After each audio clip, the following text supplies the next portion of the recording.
તો આ તરફ કચ્છ ખેતીવાડી અને પશુપાલન પર નભતો જિલ્લો છે, ત્યારે સૂકો પ્રદેશ હોવા છતાં અહીંના માલધારીઓએ દૂધ ઉત્પાદન ક્ષેત્રે વિક્રમી ભાગીદારી નોંધાવી સફેદ ક્રાંતિમાં મહત્વની ભૂમિકા ભજવી છે। અંજાર તાલુકાના ચાંદ્રાડી ગામ ખાતે સરહદ ડેરીના પ્લાન્ટમાં દૂધની બનાવટો સાથે સાથે અમૂલની પ્રોડક્ટ પણ બનાવવામાં આવે છે। આ વખતે ઉનાળામાં પણ દૂધની બનાવટોની માંગ વધી છે।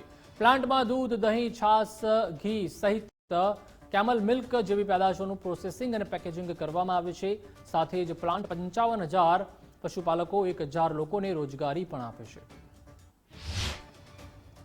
સરહદ ડેરી જ્યારે 2010થી શરૂ થઈ, માનનીય મોદી સાહેબે સૂચન કરેલું કે કચ્છમાં ડેરીની જરૂરિયાત છે, ત્યારથી લગભગ 1500 લીટરથી શરૂ કરેલી આ ડેરી આજે 5.5 થી 6 લાખ લીટર દૂધ એકત્રિત કરે છે અને દરરોજ 3 કરોડ રૂપિયાનું ચૂકવણું કરવામાં આવે છે।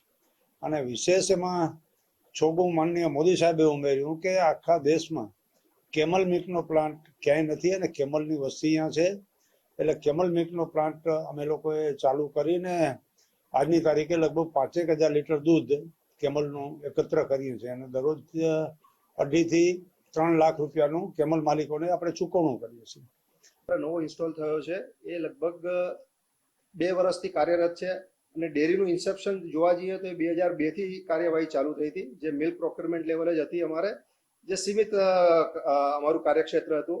અને પછી એમાં અમારો પ્લાન્ટ જે સ્ટેટ ઓફ આર્ટ ટેકનોલોજીથી જે ઇન્સ્ટોલ કર્યો છે એ ચાંદ્રાણી ગામ ખાતે, એની અંદર પ્લાન્ટ વિશે વાત કરું તો એમાં બધું જ સ્ટાર્ટ ફ્રોમ ધ મિલ્ક રિસેપ્શનથી પ્રોડક્ટ ડાયવર્સિફિકેશન એ બધું જ ઓટોમેશન પ્લાન્ટ ઇન્સ્ટોલ કરેલો છે। એમાં સ્કાડા બેઝ કોમ્પ્યુટર સિસ્ટમ છે, જેમાં મિનિમમ મેન પાવર રાખીને પ્લાન્ટનું પ્રોસેસિંગ કરવામાં આવે છે।